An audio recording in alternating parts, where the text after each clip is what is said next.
Solid Guy C here, formerly known as C the Pillager.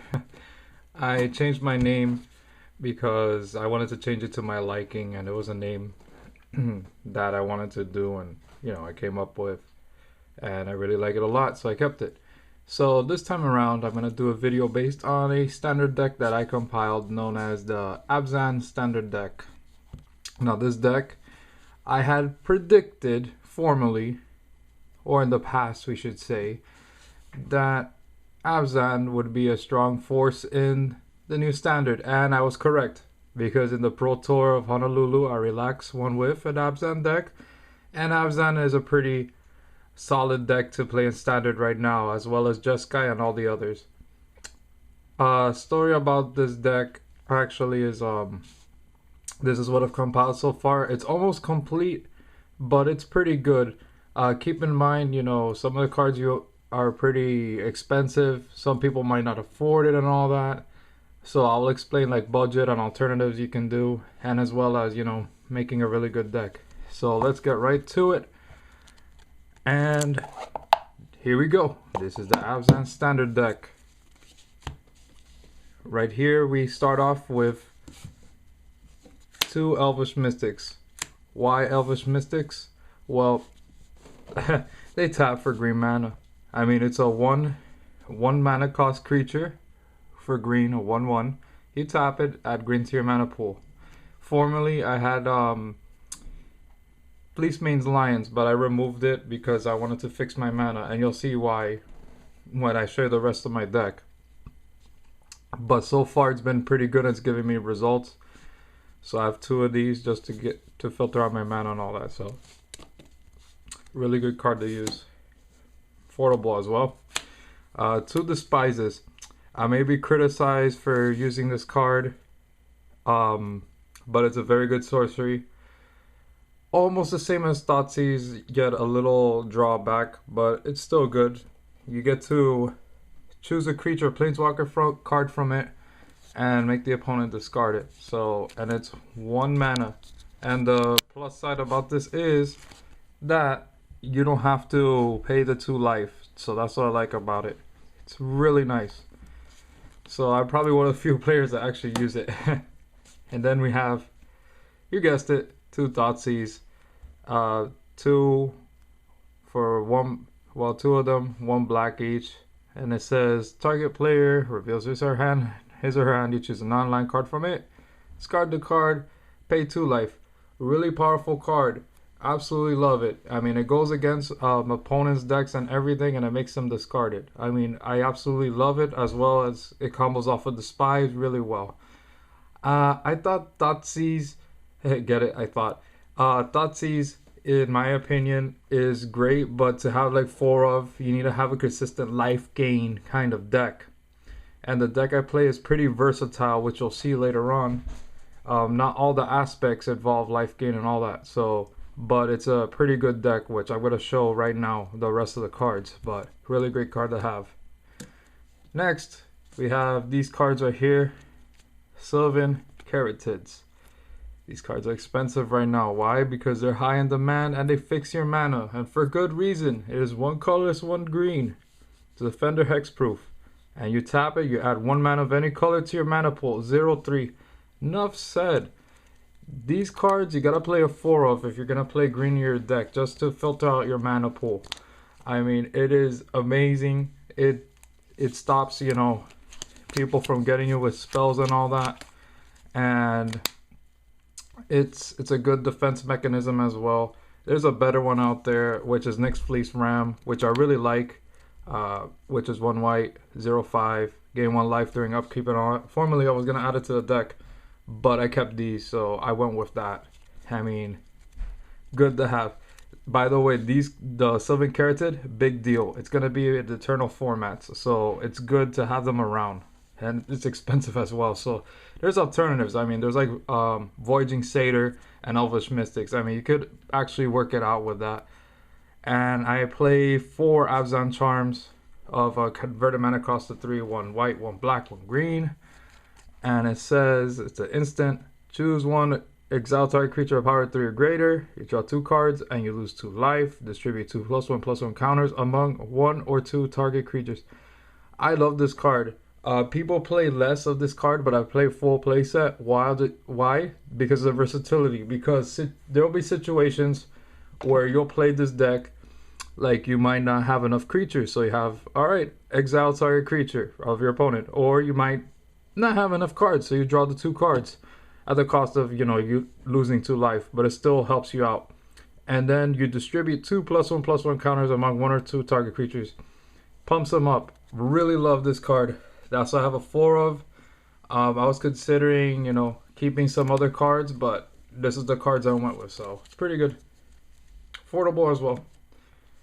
Next is a card that I really want to see play, which is Bramaz, King of Oreskos. He's not in a lot of decks. Lately he's been in Mardu decks, the red, white, black. But he is definitely a force, and he will continue to see play no matter what. He's converted mana cost 1 colorless, 2 white, legendary creature with vigilance. And it says, whenever Bramaz, King of Oreskos attacks, put a 1/1 white creature soldier token with vigilance onto the battlefield attacking. The same goes for if he blocks as well. And he's a 3/4. I mean, token generation? Oh my god, like this is definitely a force. I mean, look at this. And I played 2 of them. Why do I play 2 of him? It's because he is legendary, which is the one drawback. So really, you know, you got to play him wisely and everything, and you have to constantly keep an eye on the opponent, what he's going to play. If he's spell heavy, not so much that you will be able to survive and all that. But, I mean, he is good offensively, and he's definitely good to place an onslaught on the opponent. So definitely, these are good cards to have. So, yeah. Keep in mind, like I said, you know, the deck I have is kind of expensive. It lacks some things, but you could customize it to your liking, which I'll explain some other alternatives as well. I explained some earlier. Course of Crufix.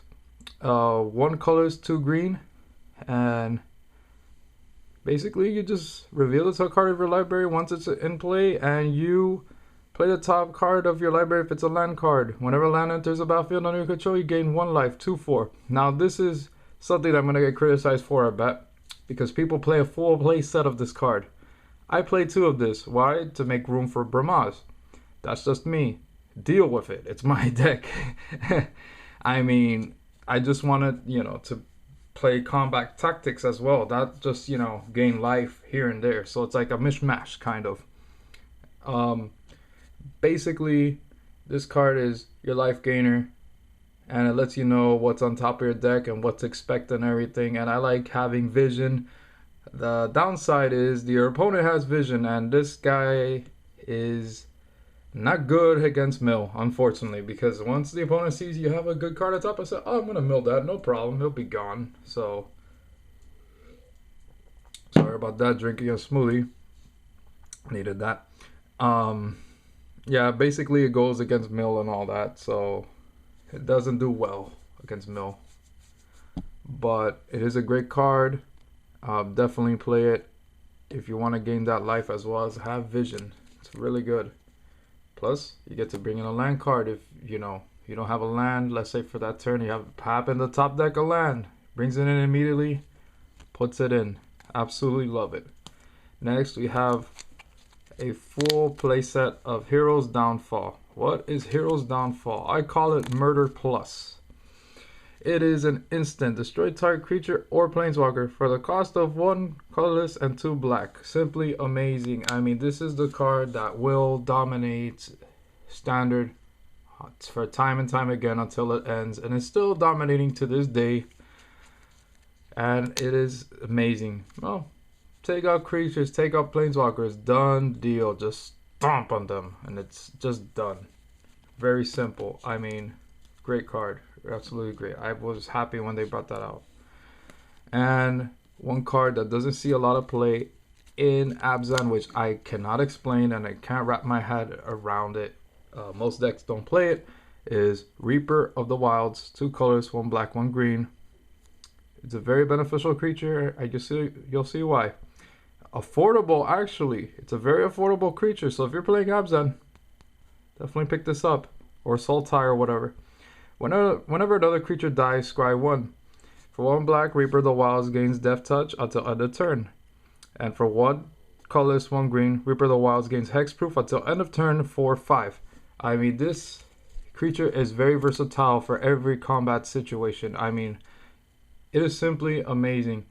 And also for the fact being that it can get you a scry when a creature dies as well.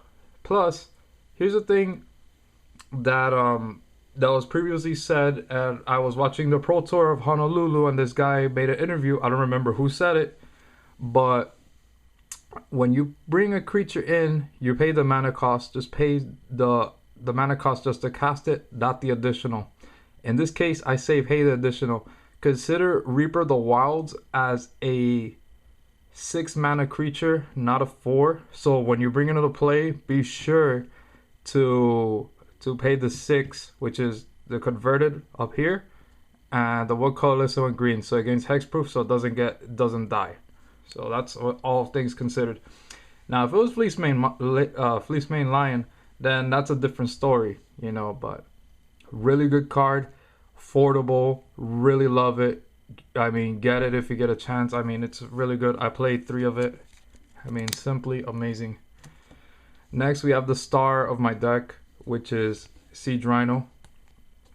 I absolutely love this card when it saw print. I mean, so happy. I mean, the holo I have here, I pulled it at pre-release. I was so happy that I pulled that. Story about the pre-release I went to, I had a Sarkhan, but I traded off for Bramaz. That was a big mistake, but maybe it'll pay off in the long run. Bramaz is going up, Sarkhan is still over there. I don't know, I haven't seen the prices lately. But yes, I did pull a Sarkhan. Big deal. I mean, I could buy another one. No problem at all. I don't play red. But only in modern and other formats I play red pretty much. So on with that. Siege Rhino is a 4 converted mana cost creature for 1 colorless, 1 white, 1 black, 1 green. And it has trample. When Siege Rhino enters the battlefield, each opponent loses 3 life and gain 3 life. 4/5. I mean, wow. Like, the moment it just comes in, it just does damage. Even all things considered, I look at this guy as a spell, because I don't know if this guy will survive throughout the battle or anything like that, but I look at it as a spell, just saying, oh, you lose 3 life, I gain 3 life. And if it survives, it's an absolutely great force to be reckoned with. I mean, I absolutely love it. I've actually won games with this card, so it's really, really good. Definitely get it when you can. It's up there as well in price-wise, but it's good. Next, these 2 cards, which formerly were Banishing Lights, and I traded the Banishing Lights for Utter Ends, also called the Moo card, because utter for cows, pretty much. And it's converted mana cost 4, added instant for 2 colors, 1 white, 1 black. Exile target non permanent. Enough said. Creature, gone. Planeswalker, gone. Artifact, gone. Enchantment, gone. I mean, absolutely love it. Why did I replace Banishing Light? Banishing Light is what we call a permanent that stays on the field that holds another permanent, pretty much. And to me, I did not like it that much, because players would find a way to destroy Banishing Light and then bring it back in. If you really want to get rid of something, you have to get rid of it. You cannot just keep it on the field and the opponent just, willy-nilly just comes in and says, haha, I'm going to do this. And then he gets a stake back, and then you're going to have sad face, and then your day is going to be ruined. So pretty much that's the deal with this card. And definitely I run 2 of these. So why do I run 2? Well, I have, plenty of spells to deal with such shenanigans and to cause destruction and, manipulate the player's hand and all that stuff, which you'll see. Whip of Erebos, 1 of, 2 colorless, 2 black. Legendary enchantment artifact. Creatures you control have lifelink. And it's 2 colorless, 2 black. Tap, return target creature card for your graveyard to the battlefield. It gains haste. Exile at the beginning of the next end step. It will leave the battlefield. Exile instead of putting it anywhere else. Activates this ability only time you can cast a sorcery. Amazing. What can you do with the whip? Well, lifelink is a big plus because my deck needs it. Unfortunately, I don't have Sorin Solemn Visitor in the deck. which is kind of sad for me. And there's certain cards that I wish to acquire, which I'll mention in a bit, for the deck to complete it. But right now the deck is pretty good. It ain't bad. The ability, amazing. I mean, I could bring back all the creatures. The best thing you could do with this is bring back Siege Rhino. Just inflict that damage again. I mean, it is so awesome. That's why I added it into the deck. So yeah, it's not the only artifact I have in the deck. I have another one, which I'm going to show in a bit. Lilion Vest. Wow. All right. Maybe criticized for this as well, because Lilion Vest only sees plays as sideboards, but I put a main board. Why? For the sole reason of this. It is 3 colors, 2 black. +1 target player discards a card. Hand manipulation. I go for it for the -2. You search your library for a card, then shuffle your library, put that card on top of it. Easier said than done. You just look for the cards you need, tutor it, and put it on top of the deck. Done. -8. Put all creature cards from all graveyards onto the battlefield under your control. The ultimate is nuts. The fact that you get to bring out all creatures from all graveyards to your control is just amazing. I mean, this is definitely a force. Sideboard, why? Because this card is only if your deck stutters quite a bit. I say play a main board. I play a main board just for the -2, because sometimes I played games and I couldn't get certain cards out and stuff like that. So definitely I use this card to bring out certain cards I need at that point in time, if either it's a land, creature, or whatever it is. And I mean, I'm glad to have this. There's other good alternatives to make my deck consistent, but at the moment it is pretty consistent. But at the moment, you know, I don't have the resources to complete it yet, but soon I will. Next, I have 2 Wingmate Rocks for 3 colors, 2 white, and it is a flyer and it has a mechanic raid. So basically the 3/4. So basically the deal is this creature, you do not bring her right away. Repeat, this creature, you do not bring her right away. I don't care if you're desperate that you need creatures on the battlefield or anything like that. You hold it back, because you're definitely going to have options. If you don't have options, I'd say you're pretty much screwed. But basically, use the raid trigger. Why? This is why. You use it after you attack with a creature. Before the end of your turn, you bring this creature out. It brings another one, a 3/4. Not only that, whenever Wingmate Rock attacks, you gain 1 life for each attacking creature. So imagine you bring Wingmate Rock, a 3/4 bird, and you gain life as you go along attacking. Amazing. I mean, this is probably one of the star cards in the deck. It's like my second favorite card in the deck. I mean, absolutely amazing. I mean, I play it time and time again with this deck, and it's simply a wonder when I pull this card out. I absolutely love it. Next, we have perhaps one of my favorite Planeswalker, which is Elves Champion. I run 1 of 4 colors, 2 white. Very versatile, a very strong force added into the deck. It has a +1, put 3 1/1 white soldier creature tokens onto the battlefield. The creature regeneration on this card is nuts. To put 3 1/1s is insane. And the fact that you have the -3 to destroy all creatures with power 4 or greater. I mean, wow. Just removal is amazing as well. And the -7 is pretty much a game ender when you think about it, because you get a permanent buff throughout the game, which is nuts. Absolutely nuts. Just to get +2/+2 and have flying. I wish this deck had more Elspeth, but unfortunately, she's pretty up there money-wise. Liliana's not that up there, so which is quite affordable. You might be able to attain one in your deck and all that, so it's really good. Now we move on to the foundation of the deck, which are the lands. I run 1 mana Confluence. It says tap, pay 1 life, add 1 mana of any color to your mountain pool. I do not run pain lands. Repeat, I do not run pain lands. Pain lands are good, but that's just me. I might do it in the future if it benefits me. But to me, I do not run the pain lands. I use this one or 1 of. This is why, which you'll see in a bit. Sandsteep Citadels. It's a battlefield tap. Add 1 white, black, or green. Add to your mana pool. I run 4 of these. So yeah. Any of the 3 colors of the rainbow. And it's this done deal. Absolutely love it. And then we have Temple of Malady. The Scry land of black green comes in tapped. It has black or green. Once it comes in, you get to scry 1, look at the top card of your deck. You may keep it or put it on the bottom. And this is why I do not run Paintlands, which you'll see. Tempo Plenty, same deal. Scryland, green, white. 2 of them. Tempo Silence, 2 of them. Scryland as well. And then Urborg, Tomb of Yawgmoth.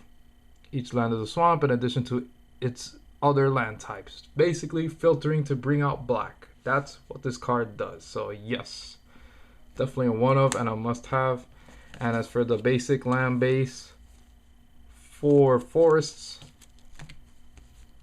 4 plains, and 4 swamps.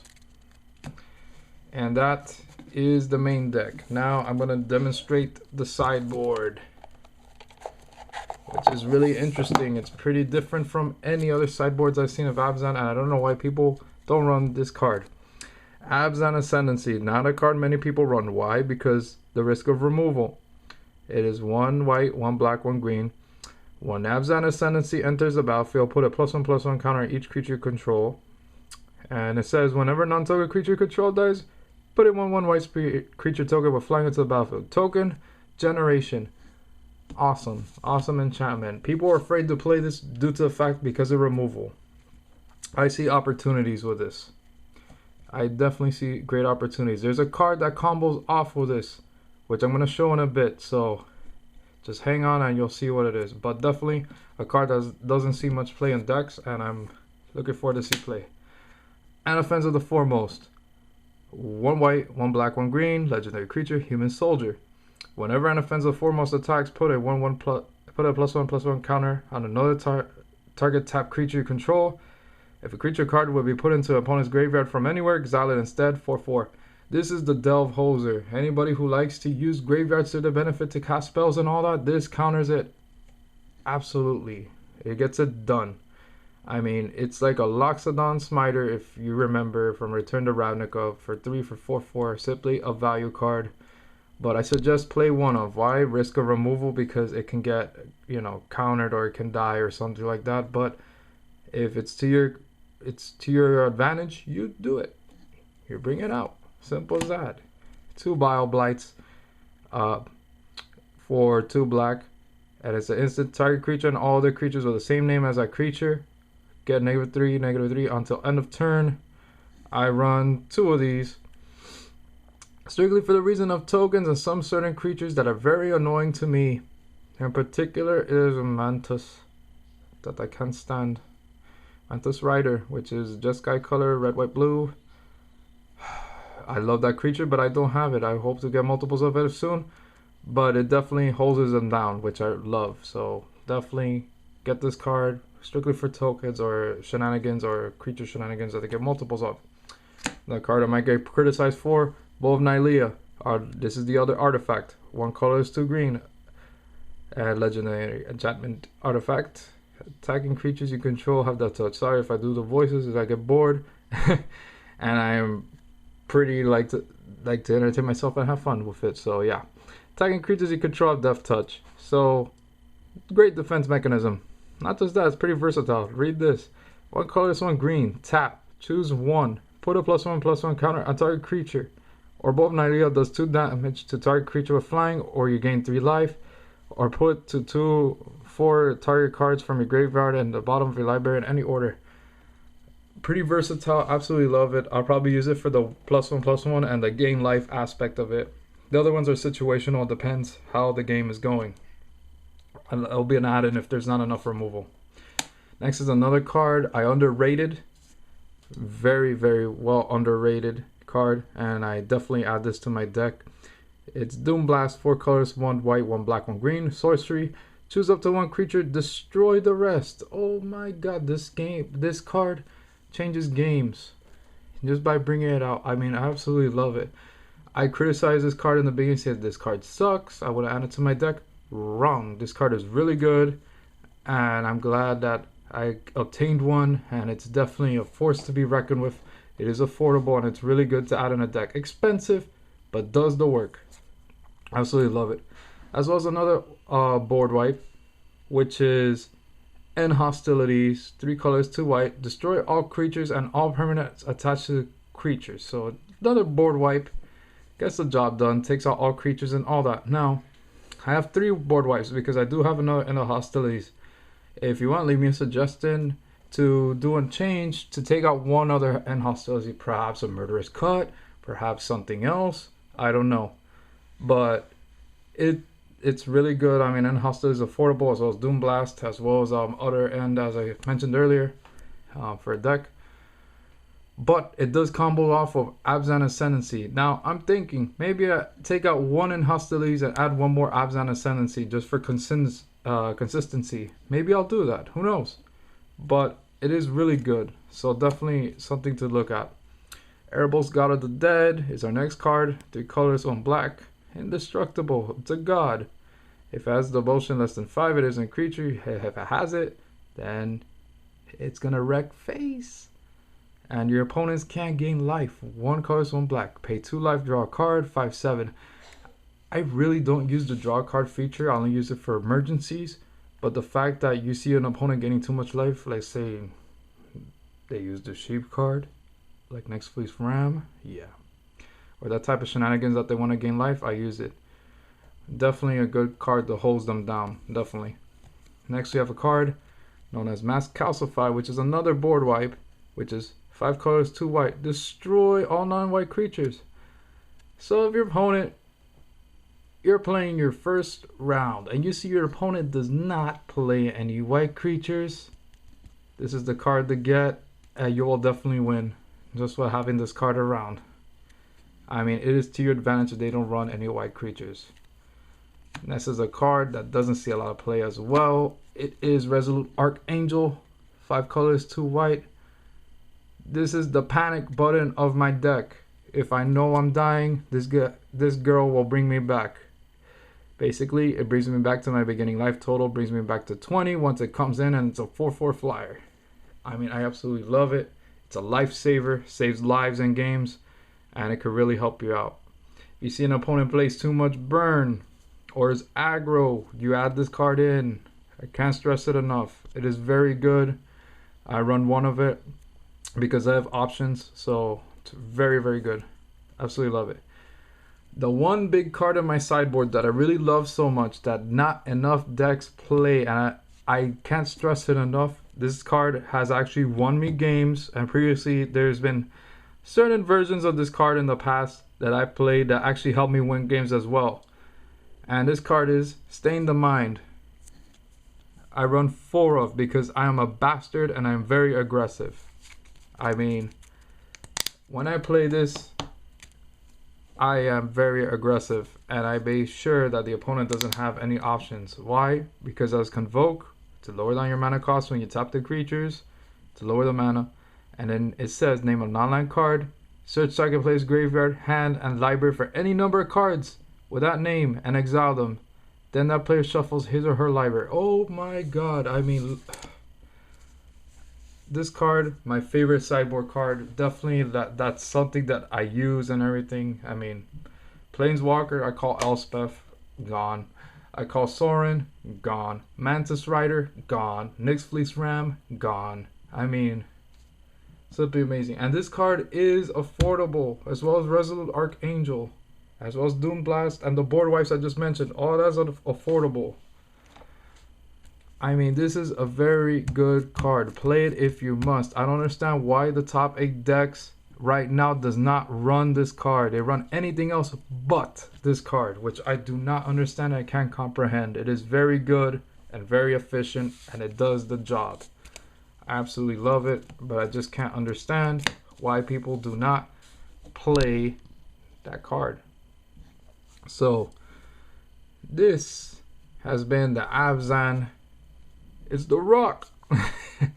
The Abzan standard deck that I have compiled.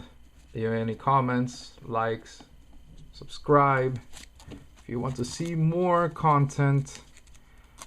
And that is pretty much the deck I have. A new videos coming out soon. I'm gonna do gameplay videos of video games. I know that I don't get enough views on those. Maybe I do bring them out and all that.